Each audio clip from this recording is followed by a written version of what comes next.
नमस्कार दोस्तों, आपके अपने चैनल यामिनी ज्योतिष में बहुत बहुत स्वागत है। आज बहुत ही इम्पॉर्टेंट टॉपिक है, इस पे बात करने जा रहा हूँ और इसको 2 वीडियोस में बनाऊंगा क्योंकि एक वीडियो में सारा एक साथ बताना बहुत मुश्किल होगा। तो आज बात करने जा रहे हैं गुरु से, यानी बृहस्पति देव से 4th हाउस। बहुत ही इम्पॉर्टेंट भाव है और इसको आप ध्यान से देखिए। इसमें बहुत सारे नए कॉन्सेप्ट्स मैं बताने जा रहा हूँ। बृहस्पति से 4था भाव, थोड़ा सा पेन जो है आज मेरे हाथ में दूसरा आ गया। तो बृहस्पति से 4था,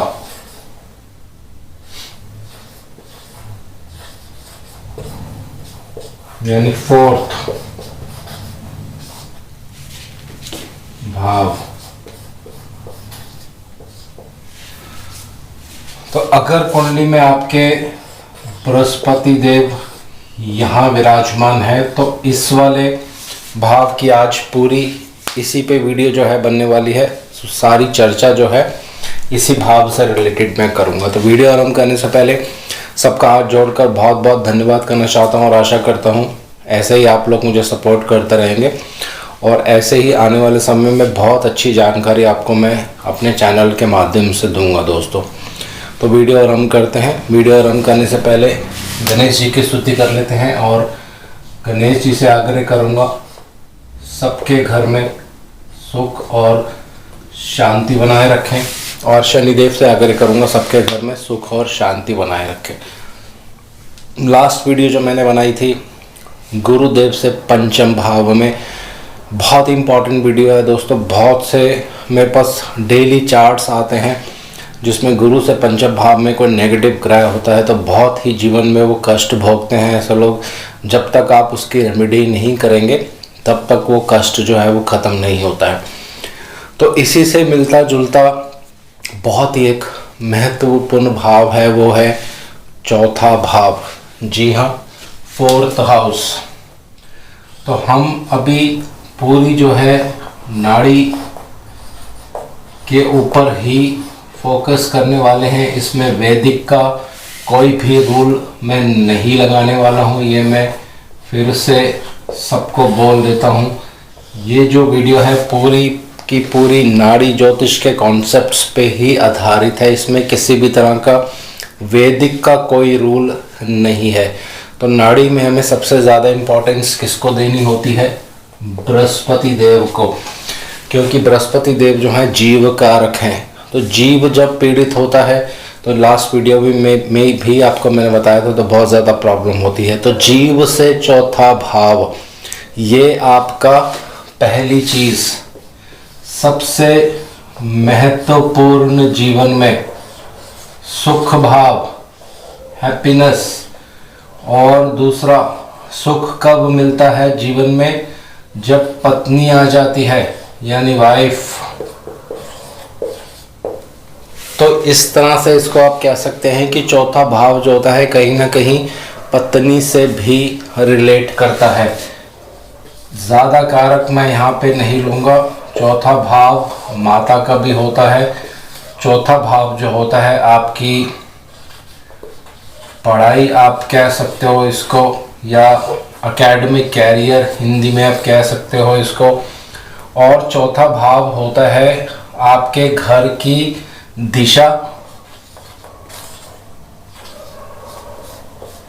और घर की शेप। घर की शेप कैसी होगी, यानी घर देखने में कैसे होगा, ये भी 4थे भाव से पता चल जाता है। आपके घर के आसपास क्या होगा, ये भी यहाँ से पता चल जाता है। तो पहले एक महत्वपूर्ण जानकारी मैं आपको यहाँ दे देता हूँ। गुरु से 4थे भाव में अगर कोई मेलेफिक ग्रह है, मान लीजिए गुरु से 4थे भाव में अगर मंगल देव हैं, केतु देव हैं, राहु हैं, सूर्य हैं या शनि देव है, इन 5 में से कोई भी एक ग्रह अगर आपके बृहस्पति से 4थे भाव में है तो एक चीज़ आप यहाँ पे मान के चलिए, ये 100% बिल्कुल ठीक है कि आपका जो सुख का भाव है वो ब्लॉक हो चुका है। अब यहाँ पे बहुत से लोगों के मन में एक क्वेश्चन आने वाला है, मैं आराम से आपको बताता हूँ क्योंकि ये महत्वपूर्ण विषय है। इससे रिलेटेड बहुत सारी जीवन में रेमेडीज़ भी करनी पड़ती हैं। जब तक वो रेमेडीज़ आप नहीं करेंगे तब तक जो है वो जो प्रॉब्लम है वो ठीक नहीं हो पाती है। अब बहुत से लोगों के मन में क्वेश्चन आएगा कि बृहस्पति से चौथे भाव में मेरे मंगल हैं, लेकिन ये मंगल उच्च के हैं, यहाँ 10 नंबर लिख देते हैं। तो आप ये सोचते हो कि चौथे भाव में तो मंगल उच्च के हैं, किसी तरह की कोई प्रॉब्लम होने वाली नहीं है क्योंकि ग्रह तो बली हो गया। लेकिन इसके बहुत सारे फैक्टर्स होते हैं, इसको बहुत से तरीक़ों से आपको देखना पड़ता है। एक सिंपल तरीके से आपको बताता हूँ। मंगल देव अग्नि के कारक हैं दोस्तों। अब वो अग्नि चाहे आपके घर पे जल रही हो, चाहे कहीं और जल रही हो, अगर आप उसमें हाथ डालेंगे तो आपको जलाने ही वाली है। तो ये कॉन्सेप्ट जो है यहाँ पे आपको हमेशा याद रखना है कि अगर चौथे भाव में ऐसे ग्रह बैठ जाते हैं, चाहे वो जितने मर्जी बली अवस्था में क्यों नहीं हो, फिर भी सुख स्थान में रुकावट 100% आती ही आती है दोस्तों। ये एक बेसिक रूल है नाड़ी का, इसको आपको याद कर लेना है। मेरे बताने का तात्पर्य यहाँ पे यही था क्योंकि ये बहुत बहुत इम्पोर्टेंट है। अब दूसरा रूल यहाँ पे क्या है, बृहस्पति देव जीव कारक हैं। हम जब नाड़ी ज्योतिष में कुंडली बनाते हैं तो बृहस्पति को केंद्र मानते हैं। बृहस्पति से ही सारे भाव हमें घुमाने होते हैं, वहीं से सारी चीज़ें हमें देखनी होती हैं। तो जब जीव को कोई चीज़ चाहिए होती है तो वो कुंडली के 12 भावों में घूमता है और अलग अलग ग्रहों से मिलन करता है, उनसे मिलता है, तो फिर जीवन में जो घटना है वो घटित होती है।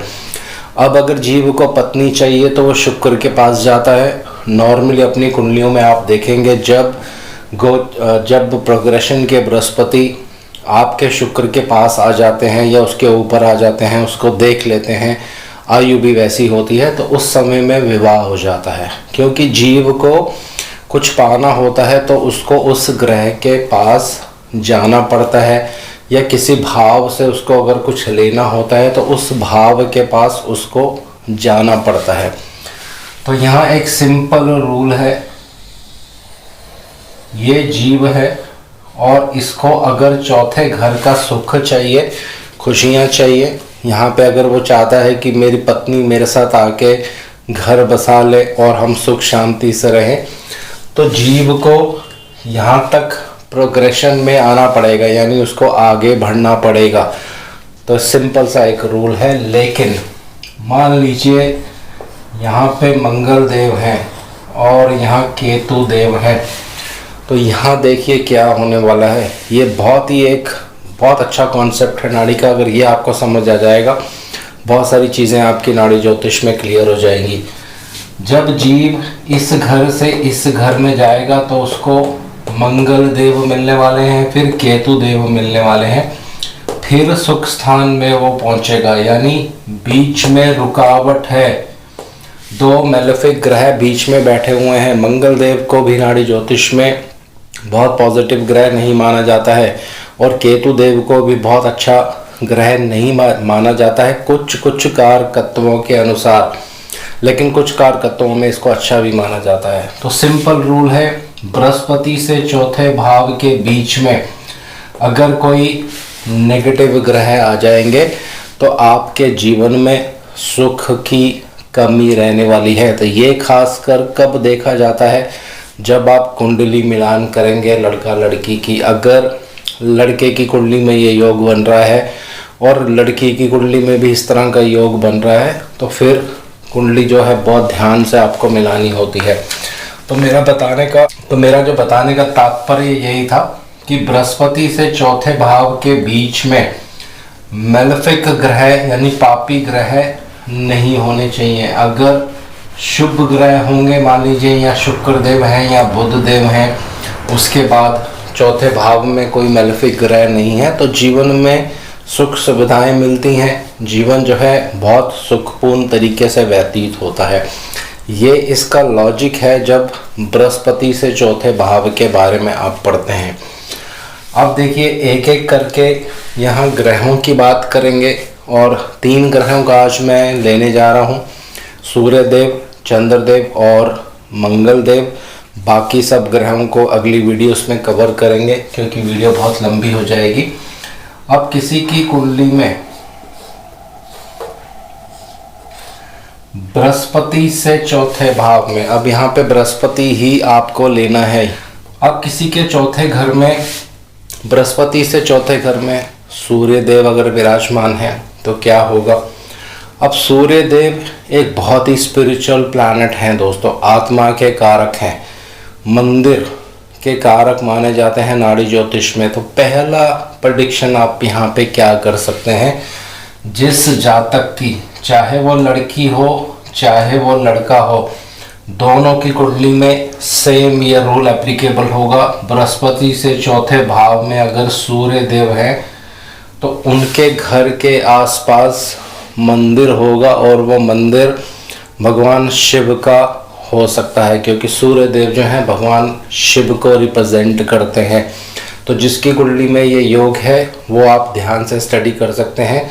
जन्म स्थान आपको लेना है जिस जगह पे आपका जन्म हुआ है, जिस सिटी में आप रहते हैं, जिस समय आपका जन्म हुआ था, जिस सिटी में आप रहते थे वो आपका जन्म स्थान माना जाता है। तो पहली चीज़ यहाँ पे ये हो गई। अब दूसरा मैंने आपको बताया कि सूर्य देव जो हैं एक बहुत ही सात्विक प्लैनेट है, धर्म कर्म में विश्वास करने वाले एक स्पिरिचुअल प्लैनेट है। तो जिनके बृहस्पति से चौथे भाव में सूर्य देव होंगे, आप अक्सर नोट करेंगे ऐसे लोग बहुत पाठ पूजा करते हैं घर में, बहुत ज़्यादा स्पिरिचुअल फंक्शंस जिसको आप कह सकते हैं, पाठ पूजा वगैरह, कथा वगैरह जो होती हैं, बहुत अक्सर आप देखेंगे उनके घर में ये प्रचलन जो है ये चलता रहता है। किसके घर में, जिसके बृहस्पति से चौथे भाव में सूर्य देव होंगे, लड़का हो चाहे लड़की हो, दोनों की कुंडली में सेम योग लगेगा। तो फिर क्या होता है, बहुत यहाँ पे एक रूल निकल के आता है कि अगर सूर्य देव हैं तो घर के लोग जो होते हैं बहुत स्पिरिचुअल हो जाते हैं या घर में बहुत पाठ पूजा होने लग जाती है और बहुत कथाएं वगैरह, ये सब गुरु जी के पाठ वगैरह, ये सब बहुत चीज़ें वहाँ पे होने लग जाती हैं। तो अक्सर आप देखेंगे उस घर में ज़्यादा प्रॉब्लम होती है। जितना ज़्यादा आप स्पिरिचुअल होते जाएंगे उतनी आपके जीवन में प्रॉब्लम्स जो हैं वो बढ़ती जाती हैं। तो सूर्य देव जो हैं इस चीज़ के कारक माने जाते हैं। तो ऐसे कुंडली में अगर आपको योग दिखते हैं तो आपको क्या रेमेडी करनी है, मेरे ख्याल से अब यहाँ बताने की कोई आवश्यकता नहीं होगी।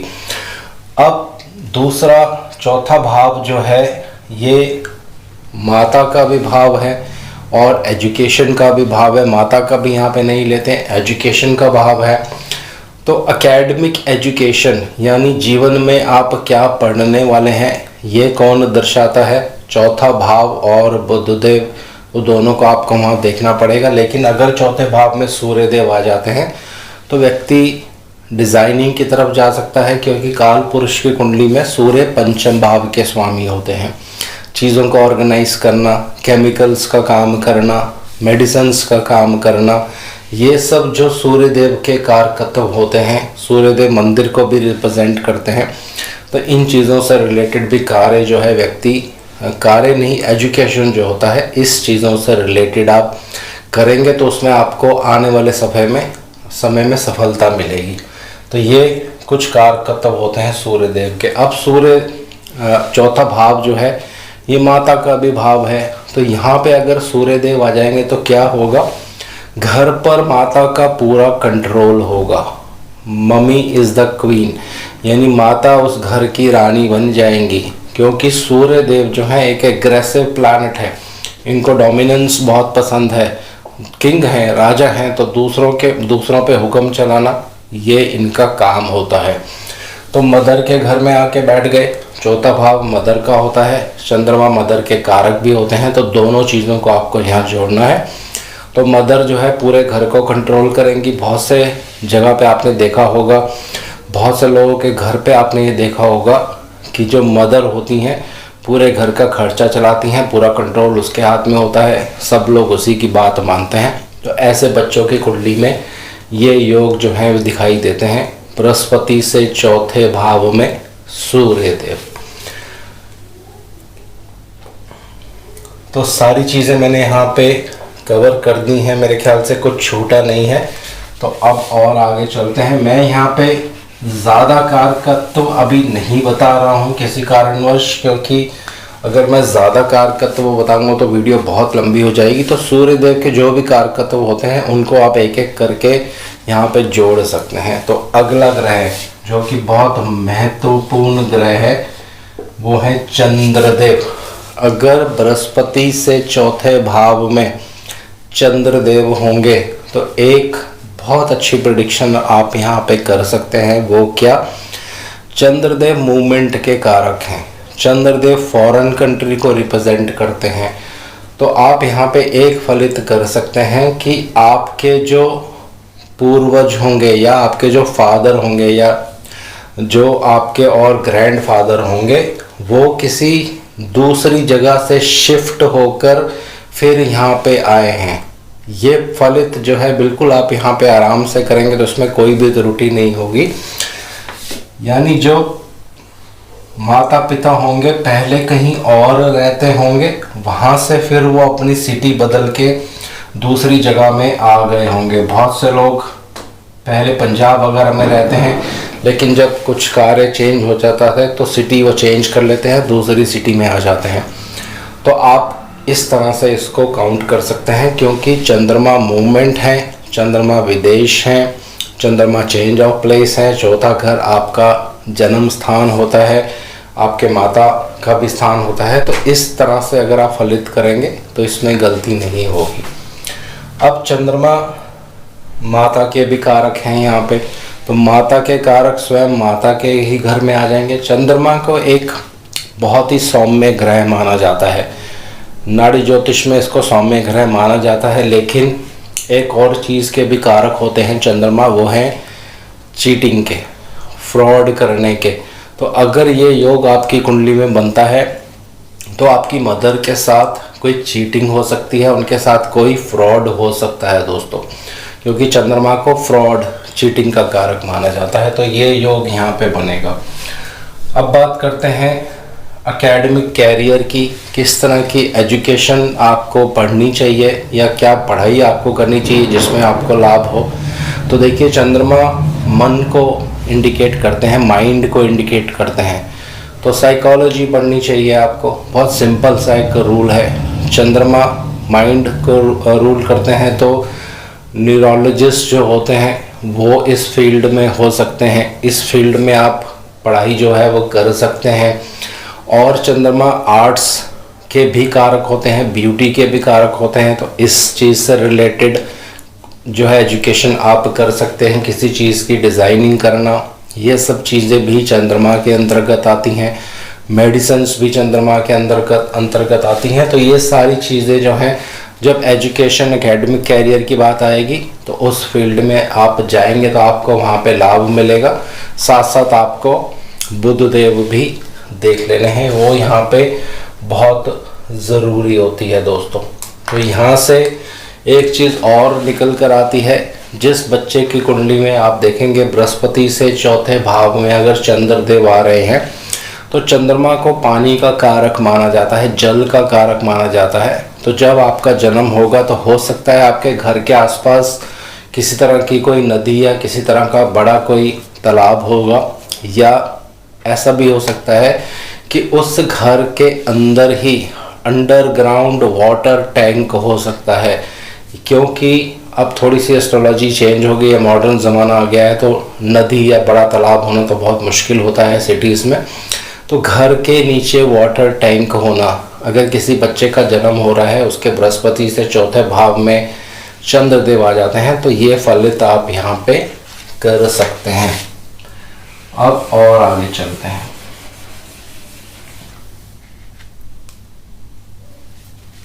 मंगल देव,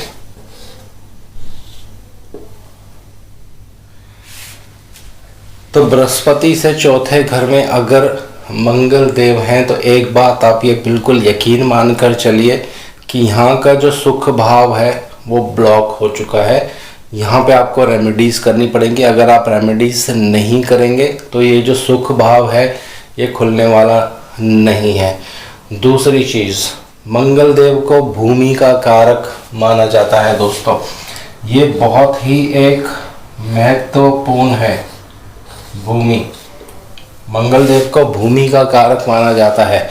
तो अगर किसी की कुंडली में बृहस्पति से चौथे भाव में मंगल देव है तो मकान बनाने में परेशानी होगी या कंस्ट्रक्शन करने में परेशानी होगी किसी न किसी तरह से। जब आप मकान की खरीद फरोख्त भी करेंगे यानी मकान खरीदेंगे भी तो भी उसमें किसी तरह से प्रॉब्लम आ जाएगी, क्योंकि मंगल को नाड़ी ज्योतिष में प्रॉब्लम का प्लैनेट जो है माना जाता है। मंगल देव किसी तरह का प्रॉब्लम क्रिएट कर देते हैं, क्योंकि चौथा भाव है, भूमि का भाव है। तो अगर आप भूमि से संबंधित कुछ काम करेंगे तो वहाँ पे अपने आप ही अड़चने आनी जो है शुरू हो जाती हैं। ये आपको हमेशा यहाँ पे ध्यान रखना है। तो मंगल देव जब एजुकेशन की बारी आती है तो किस तरफ व्यक्ति को लेके जाते हैं। मंगल देव स्पोर्ट्स के कारक हैं। स्पोर्ट्स लाइन आप चुन सकते हैं, एजुकेशन उससे रिलेटेड कर सकते हैं। जो जिम के ट्रेनर्स होते हैं वो लाइन भी आपको यहाँ पे सूट कर सकती हैं। उससे रिलेटेड अगर आप कोई कोर्स वगैरह कर लेते हैं। मंगल देव को एक टेक्निकल प्लैनेट भी माना जाता है, तो टेक्निकल रिलेटेड पढ़ाई आप कर सकते हैं, जिसमें बुध देव को फिर आपको देखना पड़ेगा कि बुध देव कुंडली में कहाँ पे हैं, वो किस तरफ को इंडिकेट कर रहे हैं।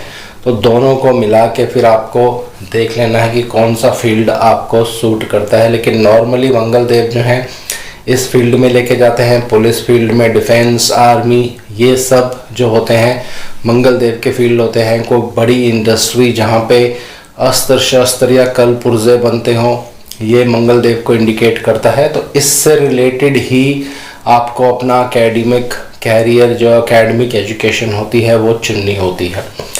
एक चीज़ यहाँ पे ये क्लियर हो गई। अब बात करते हैं माता की। अब देखिए, मंगल देव को एक रूखा प्लैनेट कहा जाता है, रफ प्लैनेट। तो जब चौथे घर में मंगल देव होंगे, आप किसी की भी कुंडली चेक कर सकते हैं, माता जो होंगी बहुत रूखी नेचर की होंगी। 100% ये प्रेडिक्शन बिल्कुल ठीक है। जब बृहस्पति से चौथे भाव में मंगल आ जाते हैं, क्योंकि ये माता का घर है, तो ये चीज़ देखने को वहाँ पे 100% मिलती है दोस्तों। तो जिनके भी बृहस्पति से चौथे भाव में मंगल हैं, उनको विधि पूर्वक रेमेडीज़ जो हैं किसी अच्छे पंडित जी से, किसी अच्छे देवज्ञ, किसी अच्छे एस्ट्रोलॉजर से डिस्कस करके फिर वो उपाय जो हैं वो 100% करने चाहिए। आपको बहुत लाभ मिलेगा।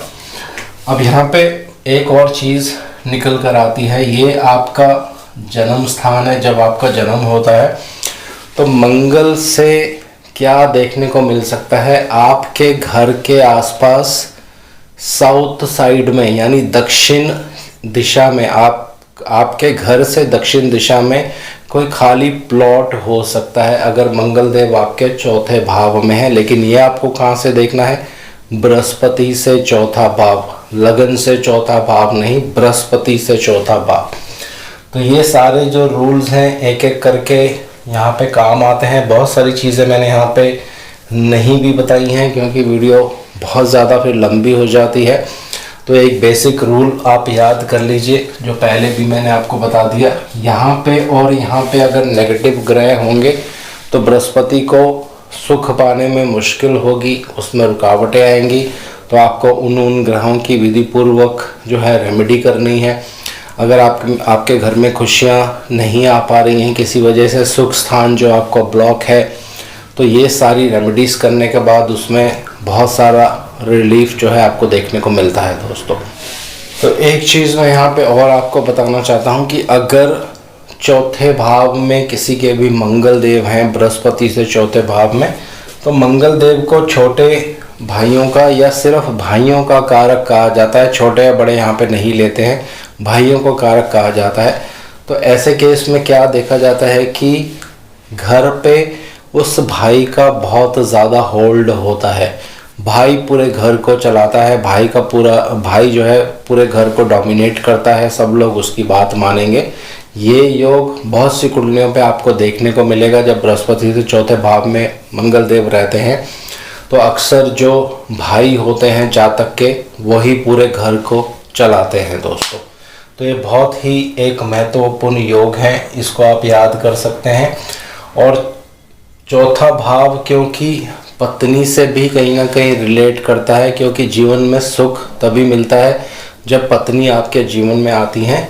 तो अगर किसी के चौथे भाव में, बृहस्पति से चौथे भाव में मंगल देव हैं, तो आपकी पत्नी का जो बोलने का तरीका होता है वो भी बहुत रूखा हो सकता है, या पत्नी बहुत रूखे स्वभाव की हो सकती हैं दोस्तों, क्योंकि मंगल देव का पूरा प्रभाव जो है उन पे आ जाता है।